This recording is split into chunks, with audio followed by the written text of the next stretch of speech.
Hey everyone out there, it is me, 604 Comics. It is the best day of the week. It is New Comic Book Wednesday, and I've got my pull list for April 17th all lined up. Before I get to that, just want to make some announcements for some of the local Vancouver people. This weekend is the Fan Expo Vancouver at the Vancouver Convention Center. It's going on April 20th and 21st. Go down there and check it out. I'm going to be there for both days, and it's my first time there. So I'm looking forward to it, kind of excited, and don't really know what to expect, but it's going to be really fun. Next Wednesday, on April 24th, Neal Adams is going to be at Golden Age Collectibles. That is the comic book shop in downtown Vancouver. So if you aren't able to make it to the Fan Expo, or you aren't able to get to see him if you're going, then here's a second chance. So this is next Wednesday at Golden Age Collectibles for Neal Adams. And free comic book day. So good people at Tasmanian Comics, where I pick up my comics, are having their annual event on May 4th, Saturday, May 4th. They're going to have signings, sketches, costumes, and photos, and obviously free comic books. Jason Copland, Ed Brisson, and Diane Greenhall are going to be there. And I'm sure they're probably going to add a few more by the time May 4th rolls around. But if you have the chance, go check them out. Tasmanian Comics, there's the address, there's their phone number, there's their website. I'm going to have a link to their Facebook and Twitter account. So go check it out. And now for the pull list. Like I said, there's going to be the Fan Expo this weekend, so I'm probably not going to have any reviews. I'm going to be busy with the Fan Expo. So I'll probably have a haul video instead of all the crap I get from there. So look forward to that maybe on the weekend or next week. With that out of the way, let's go take a look at my pull list for the week, starting with the DC titles. We have Batwoman issue number 19. At the end of last issue, we saw a mysterious villain, I believe, coming out of the water. They didn't reveal who it was, but I think it's probably Alice. And if it is, then I'm really psyched about that, because I think Batwoman and Alice, it's like Batman and Joker. So looking forward to reading that, if that is indeed Alice. So there's Batwoman number 19. Next we have Green Lantern New Guardians number 19. Last issue we had a story that looked at Carol Ferris, Larfleeze, and Saint Walker. It took a look at those ones with the interactions between them and the First Lantern, and looks like on the cover it might be Sinestro versus Kyle. Not sure, but gonna be good, I guess. Not sure what the fold-up cover is, I didn't take a look, but here is the next title, He-Man and the Masters of the Universe, issue number 1. So this is the launch of the ongoing. They had a 6-issue miniseries. I didn't read any of those ones, but I'm excited to take a look at this one, because I was a huge He-Man fan when I was growing up. And this one looks pretty cool. And the art looks pretty nice. Hordak on the cover with He-Man, Teela, Man-at-Arms, and Battle Cat. So I'm really looking forward to reading this. Hopefully it's good. Flagship title for DC, we have Justice League issue number 19, Who is Killing Superman? I'm sure everyone's seen the fold-out cover, but if you haven't, then just do a search on the web and you'll find it easily. Looking forward to reading this one and trying to figure out how the fold-out cover ties into the story, and I guess seeing the development of the new Justice League recruits. I'm not sure if the backup story is going to be Shazam, or if there is a backup story. I know there's going to be one issue of Justice League coming out pretty soon that's dedicated entirely to Shazam, so that just might be the last Shazam tie-in before, I guess, Shazam joins the team, or whatever Jeff Johns wants to do with him. And yeah, and this leads into the Trinity War in the summer. So there's Justice League number 19. We have Red Hood and the Outlaws number 19. So it's been month after month of killer covers for Red Hood and the Outlaws, and this one is, compared to all the other ones, a little bit lackluster, but who knows, the fold-up cover might be killer. But I'm looking forward to reading this one. I believe there is a new creative team. James Tinian IV and Julius Gopez. Lobdell's no longer on it. So that is that. Red Hood and the Outlaws. And the final title I picked up from DC this week is Supergirl number 19. What's deadlier than Lex Luthor? 2 Lex Luthors. Obviously, because that'd be more than just one. Last issue, I was a little bit lost, so I'm definitely going to have to go back and read that again. I was hoping it would be easy to pick up since it was just out of Hell on Earth, and I would have guessed that DC would try to make that title easy for people to jump on, but it was a little bit confusing with Karen Starr and Power Girl being involved, so I'll have to read that again and see if I understand what happened in that issue any better. And hopefully I'm not as confused with this issue. So those are the DC titles. Sadly, this week I had to drop Wonder Woman. It was just, it was confusing, and I think I'm going to have to read that in trade. I'm definitely going to continue reading it, but I'm going to be reading that in trade format going forward. I also dropped Catwoman because that was just crap. I flipped through number 19 today in the stores, and it didn't feel like it tied into issue number 18 at all. It felt like I needed to read something from Justice League of America in order to understand what was going on in Catwoman number 19, so I've dropped that, and I'm not going to be picking that one up in the future in singles or in trade. So those are the DC titles. Next up we have Marvel. Captain America number 6, Rick Remender, John Romita Jr. Cover is pretty cool. Captain America. I think I'm just waiting for Captain America to get off of Dimension Z, and then I may get off the title, but depending on what happens after Captain America escapes Dimension Z, I'll have to figure that one out. I think I'm still on board for another 2-3 issues after this one, so we'll find out what happens. Captain Marvel, Earth's Mightiest Hero. Kelly Sue DeConnick still writing the crap out of this book, and Philippe Andrade is still on the art, which I am super happy for.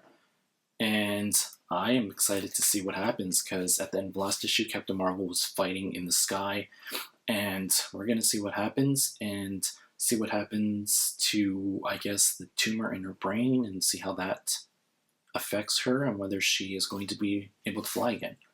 Although this flying motorcycle that Captain America gave her is pretty cool. So that's Captain Marvel. Daredevil, issue number 25. Mark Waid doing the writing on this one. Chris Samney, who just got nominated for an Eisner, I believe yesterday. At the end of the last issue, we saw one of the test subjects come to Matt Murdock and say that he is able to help him try to figure out what's happening.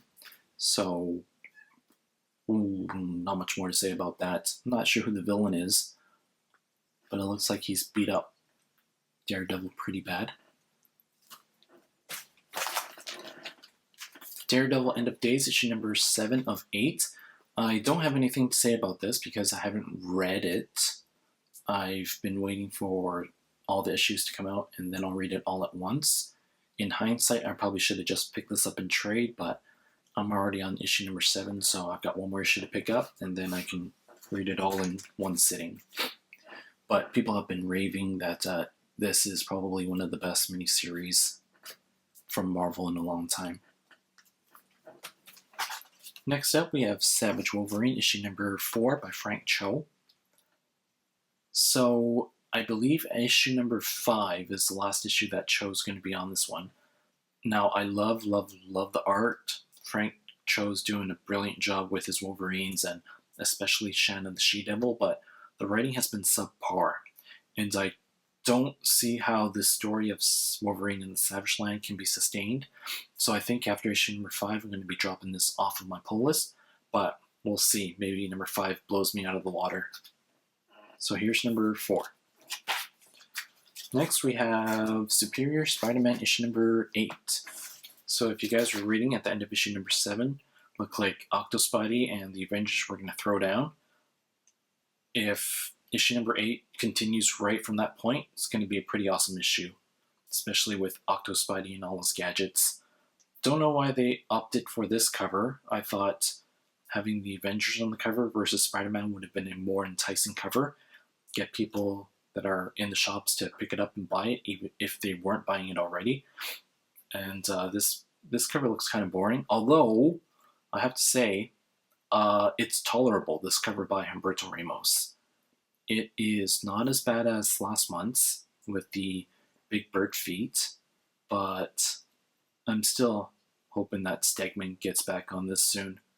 So there's Superior Spider-Man issue number 8. Next up are all the indies. No Image this week, but I picked up Cyberforce. It's issue number 4. It's free. So, yeah, it's free. Go pick it up. Next up is IDW's Danger Girl Trinity. This is a 4-issue miniseries. This is the first issue.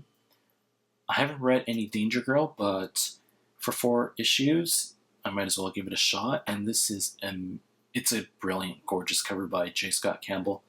This is the regular cover, cover A, and the subscription variant is also nice, but this is just so much better. It's really, really nice. And then another title by IDW that I picked up is Ghostbusters issue number 3. Janine on the cover with a demon, a ghost. I believe in the next issue we have our original team escaping from whatever dimension they've been kidnapped and teleported to. And I think after that one, after issue number 4, I might be dropping this title from my pull list as well. It's been a decent series, but it hasn't been a series that has made me want to keep buying this every month for $4. So I think after issue number 4, I'm going to be dropping Ghostbusters, sadly, because I love Ghostbusters. And the final title I picked up this week is from Aspen. This is Journey issue number 1. This is the special reserved edition. Aspen's been promoting the heck out of this book this month, and for $1, you can't go wrong. Like I said in previous videos, Aspen's doing their 10 for 10 promotion this year. They're releasing a new series every month, and the first issue is always for $1. So for $1, it's less than a cup of coffee, so go pick it up and support some of the indie publishers. This is a really nice cover as well, so even if you don't read inside, at least buy it for the pretty art. JT Kroll's writing this one. Aspen's going to be at the Fan Expo this weekend, so I'm excited for that. I think they're the first big name publisher that's going to be there, so I'm looking forward to checking out what they have there. They're going to have a lot of con exclusives of Journey, so I'm going to pick up a few of those, and I might give some of those out as prizes.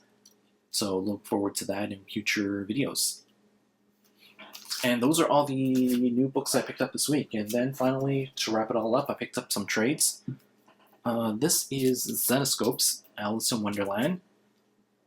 Now, I don't actually have any single issues of this. I bought all of these ones on Comixology when they were on sale, when I was on my break from collecting, and kind of missed out, so now I'm just picking up the trade.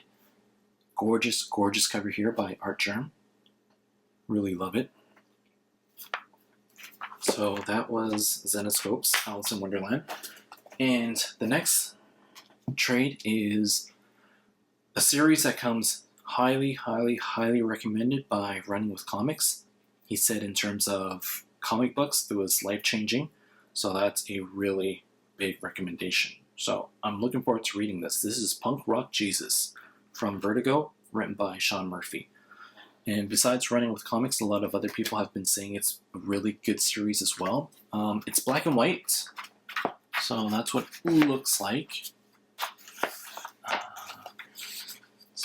Not sure if it's in focus, but that's what it looks like. And then the back says, J2 has created the ultimate reality show stunt. Create a human clone from DNA lifted off the Shroud of Turin and plant it in the womb of a virgin teen mom. and give birth on live TV to a boy who could be the second coming of Jesus Christ himself. So if that doesn't sound interesting to you, then I don't know what to say. It's enough for me to go check it out. So I picked up this trade and looking forward to reading this. Punk Rock Jesus by Sean Murphy. So that's it. Like I said, I'm not going to be doing any reviews this weekend. I'm going to be busy with the Fan Expo, so I'll put up a haul video if I get any stuff, and it's probably a safe bet to say that I will get a lot of stuff from there. And other than that, I hope everyone enjoyed all the comics I picked up this week. To all my new subscribers, thank you for subscribing. I hope you're enjoying the videos I put up, and let me know in the comments what you think about my channel, about my videos, about the comics I picked up this week. If you're in Vancouver, let me know, and let me know if you're going to be at the Fan Expo. And let me know what you think about Punk Rock Jesus. Let me know what you think about Mike Dunny there on the side, who's been keeping us company. And for the rest of you guys, looking forward to seeing your videos and seeing what you hauled. And hope your weekend is filled with lots of comic goodness. This is 604 Comics, as usual. Like if you like, comment if you want, subscribe if you haven't. I'm going to go read some comics now.